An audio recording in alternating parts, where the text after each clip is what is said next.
नमस्कार दोस्तों, आपका स्वागत है मिस्टर टारगेट कोचिंग क्लासेस में। आज आपको हम मौद्रिक नीति के बारे में बताएंगे। मौद्रिक नीति जारी कौन करता है, मौद्रिक नीति को लागू करने से क्या फ़ायदा होगा, क्या नुकसान होगा।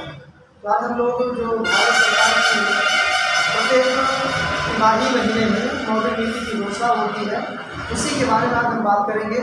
उससे हम देखेंगे उससे क्या क्या फ़ायदे, क्या क्या नुकसान होगा।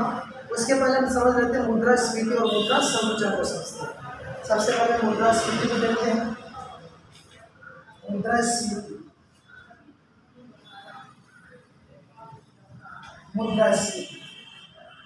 अब मुद्रास्फीति का मतलब यहाँ पे हम दो चीज़ें देखते हैं। एक तो होगा कि मुद्रास्फीति होने पर जब होता है कि बाजार में मुद्रा का प्रचलन ज़्यादा हो जाना। जब बाजार में मुद्रा का प्रचलन ज़्यादा होता है तो मुद्रा की कीमतें गिरना शुरू हो जाती हैं और वस्तु की कीमतें बढ़ जाती हैं। तो यहाँ पर हम देखेंगे कि मुद्रास्फीति होने पर मुद्रा की कीमत या मुद्रा की कीमतें कम हो जाती हैं। मुद्रा की कीमतें कम होना और वस्तु और सेवा की कीमतें बढ़ जाना। कहने का मतलब ये होता है कि वस्तु की कीमत बढ़ जाती है और मुद्रा की कीमतें घट जाती हैं, उसी को हम बोलते हैं मुद्रास्फीति। लेकिन इस स्थिति में होता है कि महंगाई बढ़ने लगती है और महंगाई बढ़ने के कारण से अर्थव्यवस्था में जो विशेष रूप से गरीब वर्ग होते हैं या कमजोर वर्ग होता है या प्राथमिक वस्तुएं होती हैं, और प्राथमिक वस्तुओं के साथ साथ में जो मजदूरी या किसान से जुड़े हुए जिन्स होते हैं, उनकी कीमतें काफ़ी तेज गति से उसकी कीमतें बढ़ती तो हैं, बट उसका बुरा असर इंडस्ट्रियल सेक्टर पे होता है और इस कारण से पूरी अर्थव्यवस्था को नुकसान होता है। तो किसी भी अर्थव्यवस्था में मुद्रास्फीति एक सीमा के बाद जब बढ़ती है तो क्या होता है कि नुकसान होने लगता है। तो दोस्तों, यहाँ तक हम समझिए कि मुद्रास्फीति का क्या मतलब होता है। अब हम समझते हैं मुद्रा संकुचन। हम मुद्रा संकुचन के बारे में समझने का प्रयास करते हैं। मुद्रा संकुचन हम समझेंगे। मुद्रा संकुचन हो गया। भाई, मुद्रा संकुचन का मतलब होता है कि जब ठीक मुद्रास्फीति के विपरीत स्थिति होती है। मुद्रा संकुचन में बाजार में या यूँ कहेंगे अर्थव्यवस्था में मुद्रा की मात्रा कम हो जाती है और जिसके कारण से मुद्रा की वैल्यू बढ़ जाती है। मुद्रा की परचेजिंग या विनिमय करने की शक्ति बढ़ जाती है और वस्तु एवं सेवा की कीमतें एक तरह से गिरने लगती है। तो यहाँ पर हम समझेंगे कि मुद्रा संकुचन में होगा। इसके जस्ट जो स्थिति बनती है उसमें मुद्रा की कीमतें बढ़ने लगती है या बढ़ जाती है और वस्तु और सेवा की कीमतें कम होने लगती है। तो इसको हम बोलते हैं मुद्रा संकुचन। कहने का तात्पर्य होता है कि किसी भी अर्थव्यवस्था में चाहे वो अल्पविकसित हो या विकासशील हो या विकसित अर्थव्यवस्था हो, तो दोनों के बीच में मुद्रास्फीति और मुद्रा संकुचन, ना तो किसी अर्थव्यवस्था के लिए मुद्रास्फीति ज़्यादा नुकसानदायक और लाभदायक है और ना तो मुद्रा संकुचन ही किसी भी अर्थव्यवस्था के लिए लाभदायक होती है। तो दोनों के बीच में विशेष रूप से अल्प विकसित देश जो है और विकासशील कंट्री के लिए मुद्रा संकुचन और मुद्रास्फीति दोनों जरूरी होता है। किसी भी अर्थव्यवस्था में दोनों के बीच में संतुलन अर्थव्यवस्था को संतुलित करते हुए आगे बढ़ती है। लेकिन कभी कभी ऐसा देखा गया कि कभी कभी मुद्रास्फीति ज़्यादा हो जाती है तो भी उसके लिए दिक्कत होने लगती है और मुद्रा संकुचन की स्थिति बढ़ जाती है तो भी अर्थव्यवस्था के लिए नुकसानदायक होता है। तो हमारे देश में विशेष तौर पे भारत में, हमारे देश में जब भी मुद्रास्फीति और मुद्रा संकुचन की स्थिति बनती है तो यहाँ पर एक आरबीआई जो होता है, आरबीआई के द्वारा इस मुद्रास्फीति को नियंत्रित करने के लिए, मुद्रा संकुचन को नियंत्रित करने के लिए मौद्रिक नीति की घोषणा होती है। मौद्रिक नीति का मतलब हो रहा है कि वो सिर्फ आरबीआई के द्वारा जारी होता है। इसके अलावा किसी भी बैंक के द्वारा मौद्रिक नीति की घोषणा नहीं होती है। मौद्रिक नीति का काम या मौद्रिक नीति को जारी करने का अधिकार सिर्फ आरबीआई को होता है। कहने का तात्पर्य होता है कि साल भर में आप देखेंगे 4 तिमाही होता है, तो 3-3 महीने पर ये नीति जारी होती है। तो मौद्रिक नीति का उद्देश्य है कि मुद्रास्फीति और मुद्रा संकुचन के बीच में संतुलन कायम करना और संतुलन कायम करके देश के विकास और अर्थव्यवस्था को संतुलित करना। तो हम यहाँ पर देखेंगे कि मौद्रिक नीति में क्या क्या आते हैं। पहला यहाँ पर हम देखेंगे बैंक दर देखेंगे, बैंक दर क्या है। फिर हम यहाँ पर देखेंगे रेपो दर देखेंगे, रेपो दर। उसके बाद में हम देखेंगे रिवर्स रेपो दर देखेंगे, रिवर्स रेपो दर देखेंगे, रेपो दर। उसके बाद में हम देखेंगे CR, जिसको बोलते हैं हिंदी में बोलते हैं नगद आरक्षी अनुपात, नगद आरक्षी अनुपात बोलते हैं, अनुपात कहते हैं इसे। इंग्लिश में से CRR बोलते हैं, CRR। उसके बाद में एक दूसरा होगा संवैधानिक तरलता अनुपात, संवैधानिक तरलता अनुपात कहते हैं इसको। इंग्लिश में SLR बोलते हैं। दोस्तों यहाँ तक समझ में आ गया कि आरबीआई के द्वारा जो अर्थव्यवस्था में मुद्रास्फीति मुद्रा संकुचन को रोकने के लिए बैंक दर, रेपो दर, रिवर्स रेपो दर, नगद आरक्षी अनुपात, संवैधानिक तरलता अनुपात के माध्यम से मुद्रास्फीति और मुद्रा संकुचन को रोकने का प्रयास करते हैं। अब बात होती है ना कि यहाँ पर क्या ये नीति जो आपके सामने है ये हमेशा जारी होती है या इसमें कौन सी नीति लॉन्ग टर्म में जारी होती है या कौन सी नीति शॉर्ट टर्म में जारी होती है। यहाँ पे आप देख रहे हैं कि बैंक दर जो है, बैंक दर जो है, और यहाँ पर उसके बाद आपके देख रहे हैं कि नगद आरक्षी अनुपात, नगद आरक्षी अनुपात,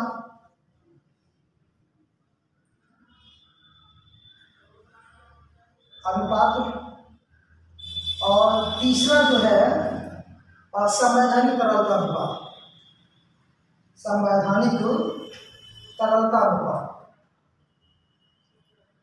ये तीनों जो है सपोज ये लॉन्ग टर्म का मामला होता है, ये एक लंबी अवधि में, ये तीनों जो है ये लंबी अवधि में चालू होते हैं या फॉलो करता है आरबीआई।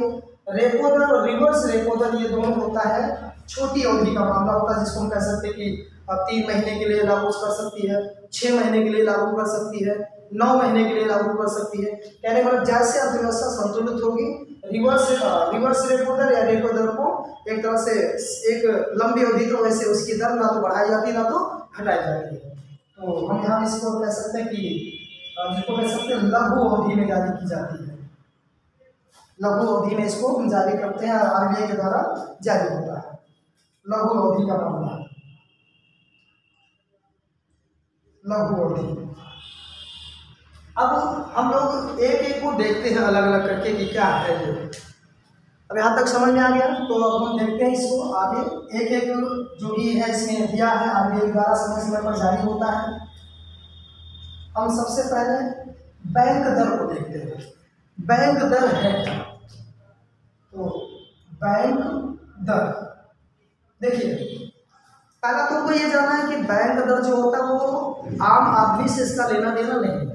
इसमें एक तरफ आरबीआई रहेगा, एक तरफ आरबीआई रहेगा और दूसरी तरफ हमारे देश के जो वाणिज्यिक बैंक हैं जैसे एसबीआई हो गया, बैंक ऑफ बड़ौदा हो गया, केनरा बैंक हो गया, इलाहाबाद बैंक हो गया, या कोई और भी जितने हमारे देश में बैंक काम कर रहे हैं तो उनको हम एक में लिख सकते हैं कि वाणिज्यिक बैंक।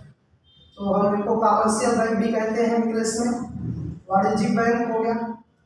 तो अब बैंक दर का मतलब ये होता है कि जैसे आरबीआई और वाणिज्यिक बैंकों के बीच में जो लेन देन होता है, कहने का तात्पर्य होता है आरबीआई जिस दर पर वाणिज्यिक बैंकों को उधार देता है उसी को हम बोलते हैं बैंक दर। कहने का तात्पर्य हो रहा है कि जो बैंक दर पर ही वाणिज्यिक बैंक जो होते हैं आरबीआई से उधार लेते हैं और एक दीर्घ अवधि का मामला है। बात यहाँ पर हम समझेंगे। अब मान लेते हैं कि अर्थव्यवस्था में अगर इसकी परिभाषा की कर सकते हैं कि बैंक दर वो दर है जिस पर आरबीआई वाणिज्यिक बैंकों को उधार देता है उसे हम क्या कहते हैं, बैंक दर कहते हैं। कहने मतलब बैंक दर वो दर है जिस पर आरबीआई वाणिज्यिक बैंकों को उधार देता है, जिसे हम बैंक दर कहते हैं। बात ये सत्य है कि ये तो आरबीआई और वाणिज्यिक बैंकों के बीच का मामला है, लेकिन बात होता है कि अब आप खुद हम सोचेंगे विचारेंगे कि वाणिज्यिक बैंकों को इस समय हमारे देश में बैंक दर जो है वो 6% है। हमारे देश का इसमें बैंक दर आरबीआई के द्वारा 6% घोषित किया गया है। तो अब कोई भी बैंक हमारे देश का जो है वाणिज्यिक बैंक 6% की दर से खुद वो आरबीआई से ऋण ले रहा है, तो निश्चित तौर पे कोई भी आम आदमी या आम व्यक्ति जो होता है वो वाणिज्यिक बैंकों से उधार लेता है, ना कि आरबीआई। चूंकि आरबीआई केंद्रीय बैंक है और किसी आम जनता को ये कोई ग्राहक जैसी स्थिति में नहीं आता है, कह सकते हैं कि आम लोगों को वो ऋण ना तो लेता है ना उनसे देता है। तो वाणिज्यिक बैंक से ही हम लोग ऋण लेने जाते हैं, और जब ऋण लेने जाते हैं तो चूंकि वाणिज्यिक बैंक को 6% की दर से ही ऋण मिला है, तो निश्चित तौर पे वो कुछ ज़्यादा लेगा, तो निश्चित तौर पे वो दूसरा मामला है। खैर, अब हम देखेंगे कि मुद्रास्फीति या मुद्रा संकुचन की स्थिति में होगा क्या बैंक दर। अब ध्यान दीजिएगा, बैंक दर ज़्यादा होगा या 6% से ज़्यादा होगा जब ब्याज महंगा होगा तो लोग कम ऋण लेंगे, ब्याज दर सस्ता होगा तो लोग ज़्यादा से ज़्यादा लेंगे। क्योंकि अब अर्थव्यवस्था में क्या होता है कि मुद्रास्फीति मतलब होता है कि अर्थव्यवस्था में मुद्रा ज़्यादा हो गया तो अर्थव्यवस्था से मुद्रा को निकालना है, हमको चलन में से मुद्रा को बाहर करना है, तो निश्चित तौर पर क्या करेगा, बैंक दर आरबीआई के द्वारा बढ़ा दिया जाएगा। जब आरबीआई के द्वारा बैंक दर बढ़ा दिया जाएगा तो वाणिज्यिक बैंक जो होंगे वो अपनी ब्याज दर को और महंगा कर देंगे और इस प्रकार से मुद्रास्फीति संकुचन हो जाती है। लेकिन अगर अर्थव्यवस्था में मुद्रा संकुचन की स्थिति है तो निश्चित तौर पर कि चूंकि बाजार में अर्थव्यवस्था में मुद्रा की कमी है, तो उस मुद्रा की मात्रा को बढ़ाने का प्रयास किया जाता है, तो बैंक दर आरबीआई के द्वारा कम कर दिया जाता है और इस प्रकार से वाणिज्यिक बैंकों को ऋण सस्ता मिलता है। इस कारण से वो अधिक से अधिक नागरिकों को या ग्राहकों को अधिक से अधिक ऋण देंगे और इस प्रकार अर्थव्यवस्था में बड़ी मात्रा में मुद्रा का प्रचलन होगा और इस प्रकार से अर्थव्यवस्था में मांग धीरे धीरे बढ़ेगी, उत्पादन बढ़ेगा। उत्पादन बढ़ने का परिणाम होगा कि लोगों को रोजगार मिलेगा और अर्थव्यवस्था संतुलित अवस्था में हो जाएगी। तो अब अभी तक हम लोगों ने बैंक दर को देखा। बैंक दर के बाद में हम देखते हैं रेपो दर। रेपो दर का हम देख सकते हैं, रेपो दर भी आरबीआई और वाणिज्यिक बैंक के बीच का मामला है, बस अति ये कि छोटी अवधि का मामला है। भाई यहाँ पर सबसे ज़्यादा को ये ध्यान देना होगा कि ये छोटी है, या नहीं कह सकते कि लघु अवधि का ऋण दर होता है, लघु अवधि का मामला है। लघु अवधि में फॉलो किया जाता है, अनुसरण करता है आरबीआई और वाणिज्यिक बैंकों के बीच में होता है। रेपो दर होता क्या कि रेपो दर वो दर है जो आरबीआई लघु अवधि में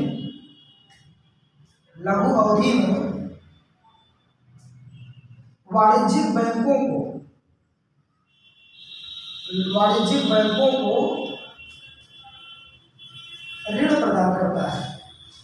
ऋण प्रदान करता है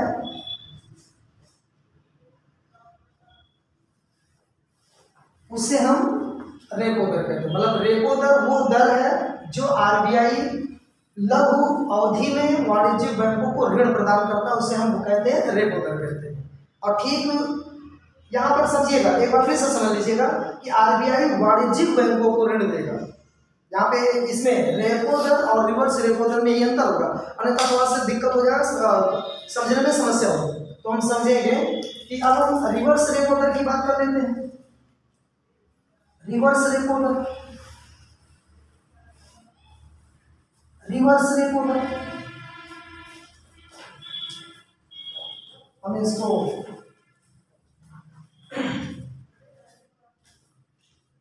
रिवर्स रेपो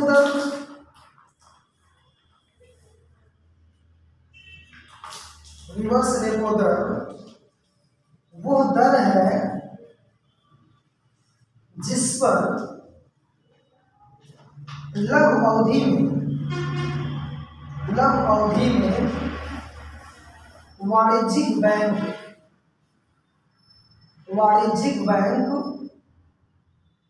अपनी जमा का कुछ हिस्सा आरबीआई के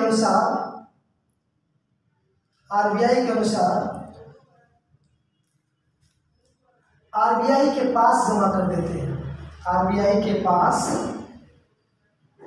जमा कर देते हैं,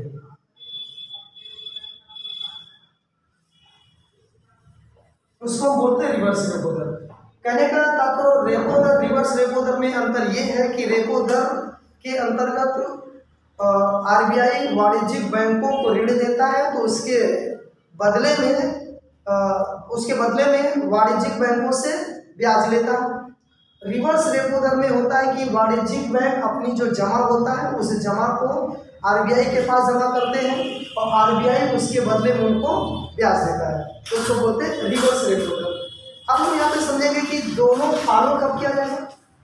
तो रेपो दर और रिवर्स रेपो दर, अब अगर बाजार में मुद्रास्फीति है तो मुद्रास्फीति होने का परिणाम ये होगा कि आरबीआई जो होगा वो, चलिए हम लोग देखते हैं कि रेपो दर और रिवर्स रेपो दर कब फॉलो किया जाएगा। तब मान लेते हैं कि अर्थव्यवस्था में मुद्रास्फीति की स्थिति है, तो मुद्रास्फीति की स्थिति में क्या होगा कि रेपो दर को बढ़ा दिया जाएगा। रेपो दर को बढ़ाने का मतलब होगा कि वाणिज्यिक बैंक जो होंगे वो आरबीआई से ऋण नहीं लेंगे और अथवा आरबीआई के द्वारा दिया जाने वाला ऋण महंगा होगा, इस तरह से वाणिज्यिक बैंक आरबीआई से ऋण नहीं लेंगे, उनके पास तरलता ज़्यादा नहीं होगा और तरलता न होने का परिणाम होगा वो अधिक से अधिक लोगों को उधार या ऋण नहीं दे पाएंगे। एक समय ऐसा आएगा कि अर्थव्यवस्था में मुद्रा की मात्रा धीरे धीरे कम की जाएगी और मुद्रास्फीति खत्म हो जाएगी। रिवर्स रेपो दर का मतलब हो रहा है कि मुद्रा संकुचन की स्थिति जब आती है हमारे देश में, जब मुद्रा संकुचन की स्थिति पैदा हो जाती है तो आरबीआई इन बैंकों को सस्ते दर पर ऋण देना शुरू कर देता है और सस्ते दर पर जब ऋण देगा तो निश्चित तौर पर उस स्थिति में बैंकों के पास अधिक से अधिक मात्रा में मुद्रा आ जाएगी। आने के जो बैंक होंगे वो अपने ग्राहकों को अधिक से अधिक ऋण देंगे और इस प्रकार से लोगों की मांग करने की क्षमता बढ़ जाएगी और दोनों के रेपो दर रिवर्स रेपो दर दोनों एक दूसरे के साथ में क्रिया प्रक्रिया करते हुए अर्थव्यवस्था को संतुलन में लाने का प्रयास करते हैं। तो एक बार फिर से समझ लीजिएगा, रेपो दर रिवर्स रेपो दर रेपो दर और रिवर्स रेपो दर दोनों मिल करके अर्थव्यवस्था में संतुलन स्थापित करते हुए अर्थव्यवस्था को विकास की दृष्टि से आगे बढ़ाते हैं। अब हम देखते हैं कि नगद आरक्षी अनुपात, नगद आरक्षी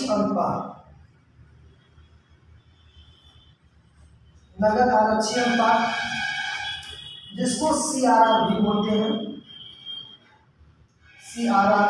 इसका फुल फॉर्म होगा कैश रिजर्व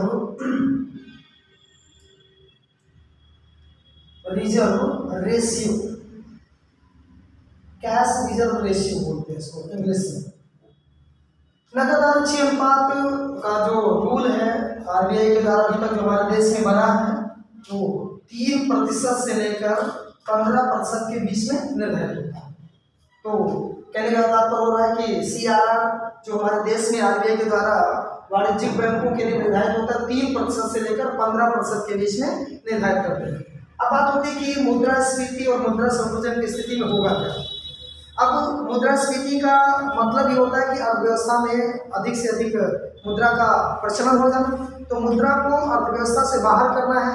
तो अर्थव्यवस्था से बाहर करने का मतलब हो रहा है कि उस क्या करना पड़ेगा कि आरक्षी अनुपात जो होगा उसको क्या करना पड़ेगा कि कम करना पड़ेगा। अब जितना ये ज़्यादा जिसको कहते हैं 3 से 15% के बीच में। अगर मुद्रास्फीति है तो ये क्या होगा कि ये उतना ही कम ही रखा जाएगा, जैसे 3 की तरफ आएंगे हम, या न्यूनतम 3 भी रख सकता है। लेकिन मुद्रा संकुचन की स्थिति में जब स्थिति बनेगी तो उसको आरबीआई क्या कर सकता है, वो 15 की तरफ 10 भी कर सकता है, 12 भी कर सकता है। इसका उद्देश्य होता है कि बैंकों के जब ये 15 की तरफ जाएंगे तो वाणिज्यिक बैंकों के पास में तरलता ज़्यादा होगी। जब हम 3 की तरफ आएंगे तो वाणिज्यिक बैंकों के पास में तरलता कम हो जाएगी। और 3 की तरफ आने का मतलब होगा कि उनके पास में कर्ज देने के लिए पैसा कम होगा। 15 की तरफ हम जब जाएंगे तो उनके पास में पैसा कर्ज देने के लिए ज़्यादा होगा। तो मुद्रास्फीति की स्थिति में वो 3 की तरफ रहेंगे और मुद्रा संकुचन की स्थिति में वो 15 की तरफ जाएंगे। इस प्रकार से क्या होगा कि वाणिज्यिक बैंकों के द्वारा आम लोगों को कम से कम ऋण मिल जाएगा। मुद्रा संकुचन की स्थिति में जब वो 15 की तरफ रहेंगे तो उन्हें अधिक से अधिक ऋण मिलेगा। और इस प्रकार से क्या होगा कि नगद आरक्षी अनुपात का प्रयोग करके अर्थव्यवस्था को आरबीआई वाणिज्यिक बैंकों के माध्यम से संतुलित करने का प्रयास करते हैं। अब नगद आरक्षी अनुपात की परिभाषा समझ लेते हैं क्या। देखिए हम लोग जो हमारे जो चालू खाते होते हैं, नगद आरक्षी अनुपात मतलब होता है कि जो हमारे चालू खाता होता है उस चालू खाता का कुछ हिस्सा आरबीआई के द्वारा वाणिज्यिक बैंकों को एक निर्देश होता है कि वो कम से कम या अधिक से अधिक कितना नगद रखना है, तो उसी को हम क्या बोलते हैं, नगद आरक्षी अनुपात है।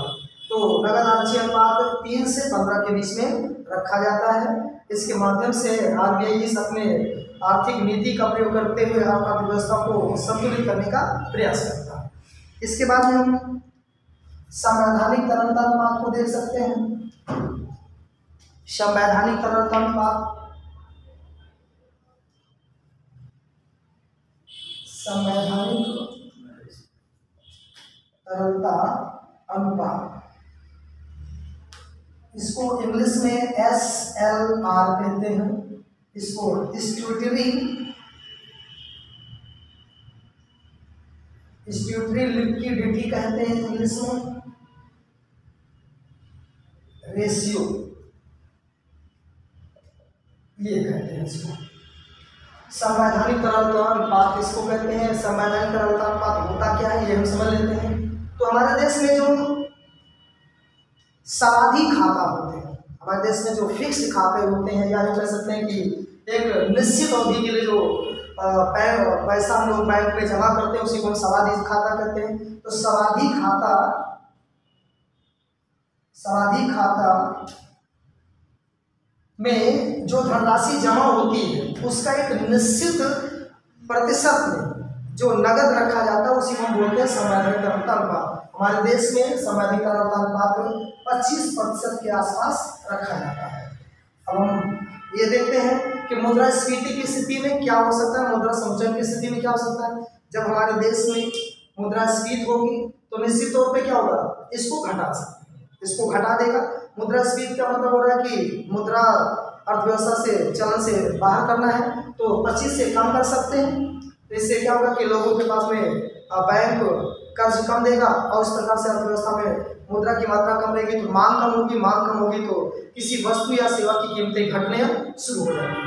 और जब मुद्रा संकुचन की स्थिति बनती है तो इस 25% को बढ़ा सकता है, या यूँ कह सकते हैं 25% ही रख सकता है। तो मुद्रा संकुचन की स्थिति में इसको बढ़ा देता है और मुद्रास्फीति की स्थिति में इसको घटा देता है। तो उसको हम बोलते हैं संवैधानिक तरलता अनुपात। थैंक यू दोस्तों। अगर वीडियो लाइक हो तो जरूर लाइक कर दीजिए और सब्सक्राइब कर दीजिएगा।